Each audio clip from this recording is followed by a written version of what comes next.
Don't like them. I grew up in Florida. Snakes are real. Do you guys have rattlesnakes?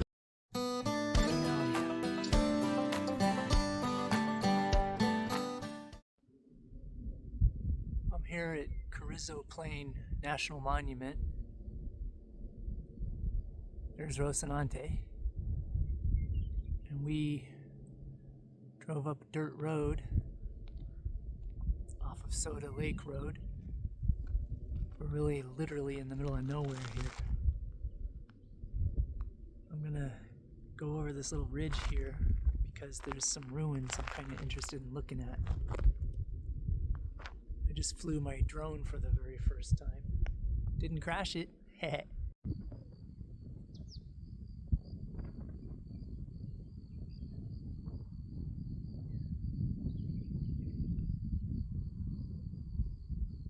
So, up on this ridge just a little ways from the road right down there. And then Soda Road is way down there. You probably can't see it on this image. But anyways, there's some ruins here. What used to be a house. And the house was built out of, it looks cement and rock. Probably rocks they found around here. And I believe that is cement. And let's see, so there's like a straight line right there, which I believe was the front door. And you can see the other walls are still intact. And the only thing that's not intact, I think, is this front wall that fell down. You can see it's slowly being reclaimed by nature. Eventually it'll just disappear. Probably long after I do. It's built into the mountain, so probably stayed warmer in winter and cooler in summer. I see pieces of corrugated metal, probably used for the roof. No idea who put this here or when. This is BLM land. It's kind of interesting. So I'm gonna head back to my campsite now. I believe either under Gaia GPS or Google Maps you can find these ruins. It just says ruins on the map. I can't remember which of the two maps I was looking at. They're really interesting. I'll include the GPS coordinates of my campsite in the description so that you can go to the same location if you want.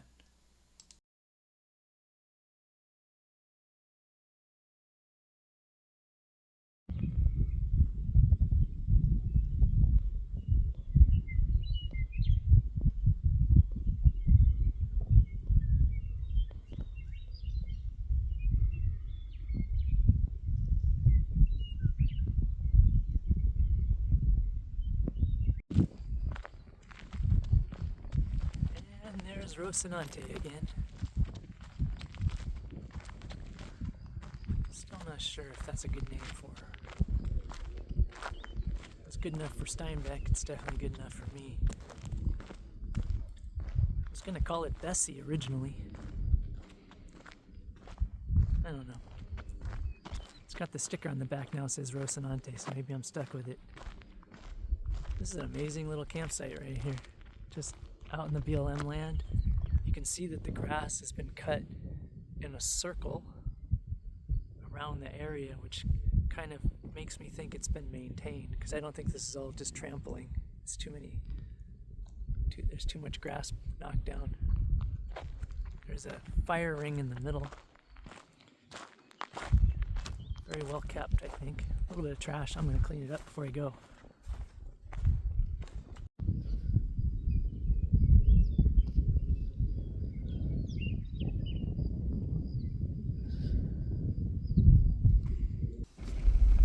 Today I had previously signed up for the Painted Rock guided tour. You have to purchase the tickets online. They're free tickets. It costs $1 though to actually make the reservation on the recreation.gov site. So what happens is we all line up and we drive up to the trailhead together.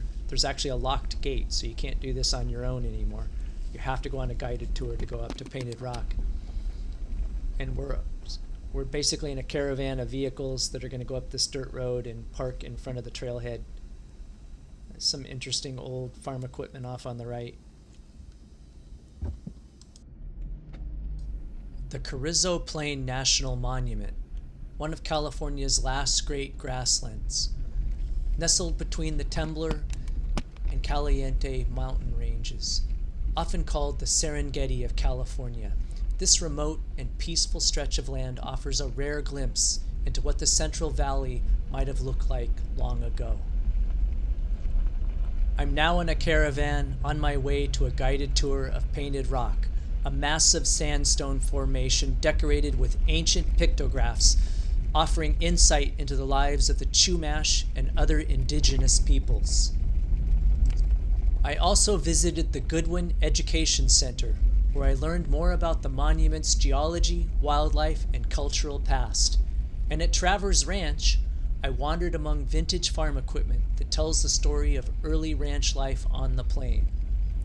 While I was hoping to catch a wildflower bloom, it was a quiet year.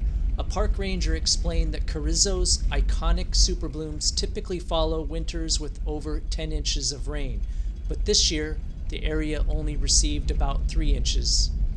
Even without the color, though, there's something truly special about the wide open skies, rolling hills, and sense of solitude out here.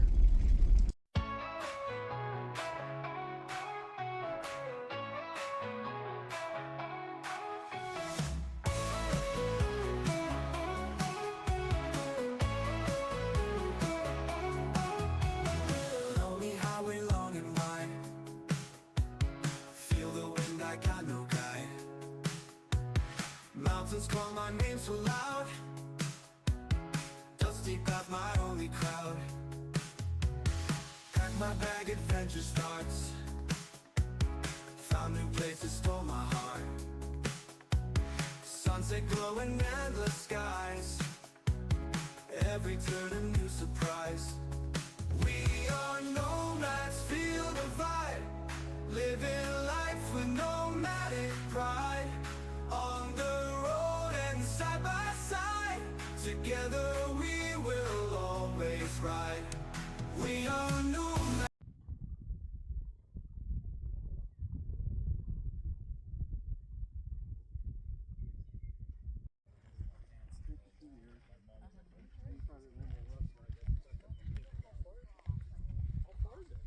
A 6-hour drive from San Francisco to Los Angeles. You're all in California.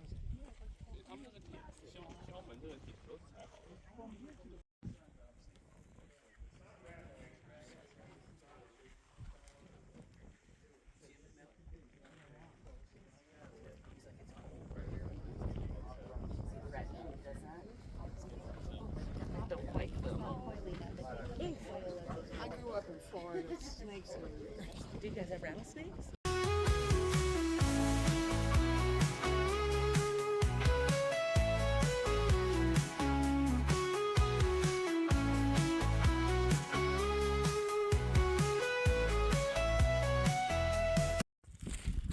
So if you're going to come here and you don't know which year to pay attention to the rainfall reports for the area, one of the rangers here said that any year that gets more than 10 inches is at least going to get a bloom, probably.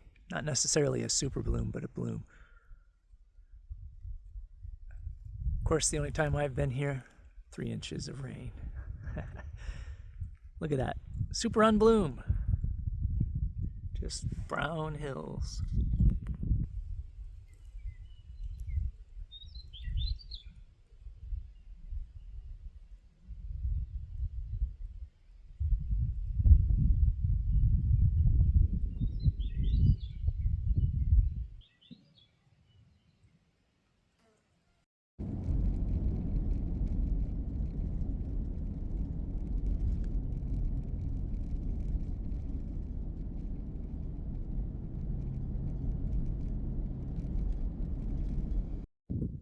There are a lot of abandoned farmhouses and ranches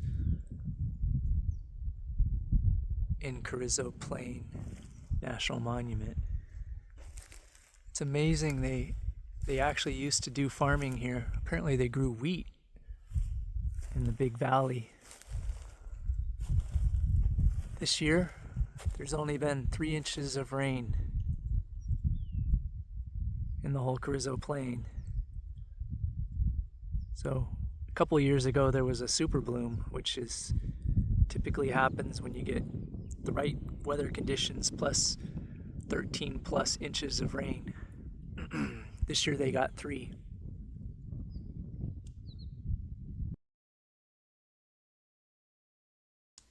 It's quite amazing how absolutely huge this valley is. This view is taken by my drone, but you get the idea. The place is ginormous, which is why you're able to camp and there's literally no one for potentially miles.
So these would have been pulled by horses.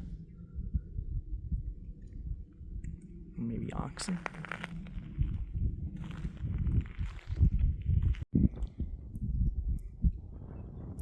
This is how they would spread seed back in the 1920s. Again, probably pulled by a horse or an ox. Cedars. This one seems to be even more intact. Let's see. Oh, so they got holes. So I guess they would just... This thing would vibrate somehow. There seems to be some kind of wheel that turns, I guess. Drops the seed. Interesting. 1950s, so that might be pulled by a tractor.